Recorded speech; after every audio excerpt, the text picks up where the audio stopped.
Hey everyone, today we're going to go over and kind of review two-step equations.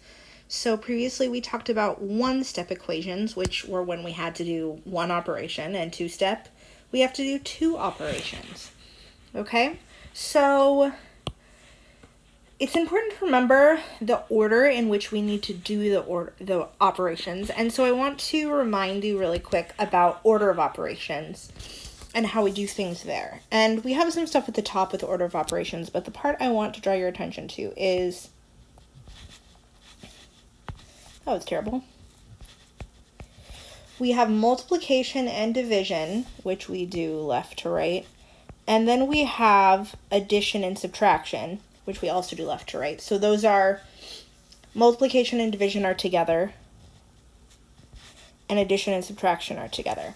And we do multiplication and division first, and addition and subtraction second. When we are simplifying expressions, algebraic expressions, numerical expressions, whatever. We always do multiplication and division, then we do addition and subtraction. When we are solving equations, we are undoing all of that, which means we're going to go the opposite direction. So we're going to undo addition and subtraction first, and then undo multiplication and division second. Okay, so we're going the backwards order of operations. We're going up instead of down.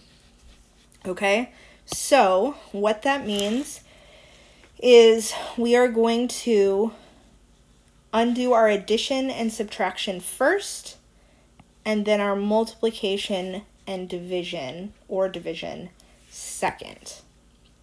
Okay, so let's make my colors match. So undo addition and subtraction, which is the bottom of order of operations, and then multiplication and division. Okay, so let's look at our examples. So we'll start with our balance line to remind us that we have to keep our equation balanced. Whatever we do to one side, we must do to the other. So we're going to, one, undo addition or subtraction. And so I've got an add 5, and I have to think, okay, what undoes, or what is the inverse of adding 5?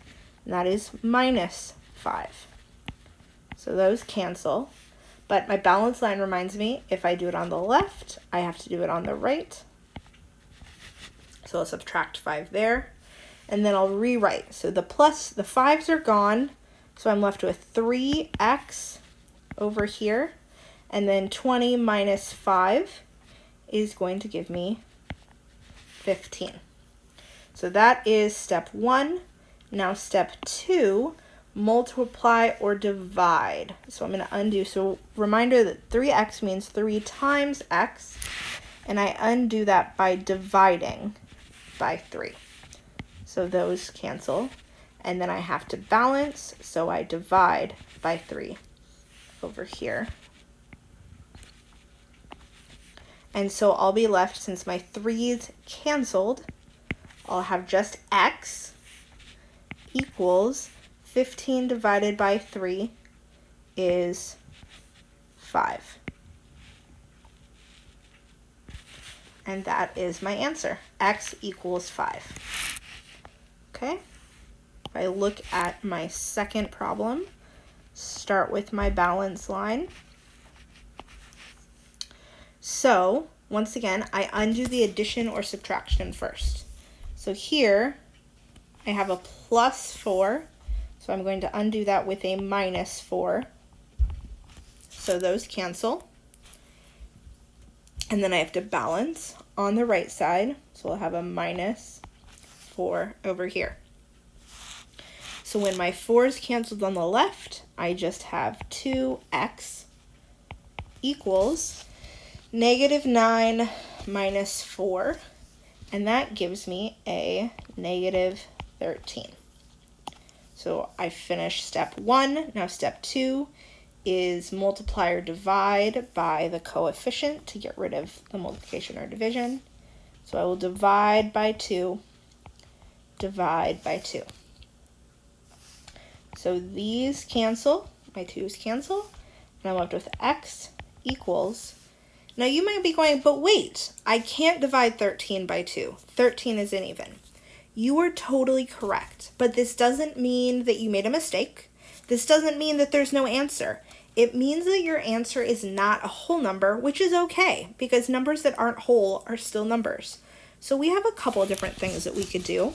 We could 100%, because this is the reason that we write our division as fractions, because this right here is a lovely fraction that can be my answer. If you just write this right here, so I just rewrote what this was down with my x, that is a completely correct answer. There is nothing wrong with that. You don't have to do anything else. Now maybe you don't like that and you want to make it nicer, for lack of a better word. You could write that improper fraction if you wanted as a mixed number. And so I can say, okay, 2 goes into 13 6 times, or negative 6 times, because that's a negative. So I could have negative 6.5. That would work. Or if I'd rather a decimal, I could say negative 6.5. These are all correct answers. I usually go with this one because it's the easiest. I literally just have to rewrite what I did with my division. I rewrite my division with my fraction, okay? So that's why we write division as a fraction, so then if we do get non-whole numbers, our answer is just our fraction, and we're done. We don't have to do anything fancy. We don't have to panic.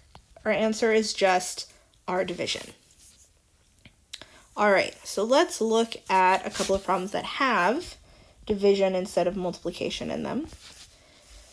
So I'll start with my addition and subtraction. So I have a plus 3, so I'm going to subtract 3 right here. So those cancel. And I have to balance my equation with my balance line. So now I'm going to be left with x over 2. Do not forget the over 2. Don't just write x. You've still got this extra piece right here. Okay, don't forget that. It's important. It's going to change your equation if you make it disappear.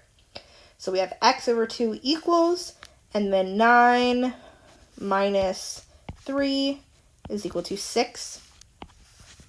And now, instead of undoing multiplication, we're undoing division. And the opposite of division is multiplication. So we'll divide by 2, and those cancel. Multiply by 2, and those will cancel. And I'll multiply by 2 and get x equals 6 times 2, which is 12. Okay, last one.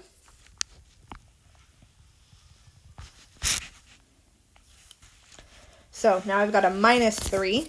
The inverse of subtraction is addition. So I'm going to add 3 to both sides. Oops, I forgot my color coding. That's okay. So those cancel. I will be left with x over negative 4 on this side equals, and then negative 8 plus 3, which is negative 5. Okay, so now I have to multiply by my division to undo my division. So I'm going to multiply. Why does that keep happening? Multiply by negative 4. Don't forget that negative. It's important. If you just multiply by 4, you're going to be missing a negative in your answer, and your answer will not be completely correct. So remember, if you have a negative, multiply by a negative. If you have a negative, divide by a negative, etc. Don't lose your negatives. So these two negative 4s will cancel. I'll multiply by negative 4 over here as well. And so I'll be left with x on this side equals negative 5 times negative 4, which is a positive 20. Okay, so those are our 4 examples for two-step equations. And then there are 2 more practice problems right here. So go ahead and try those on your own.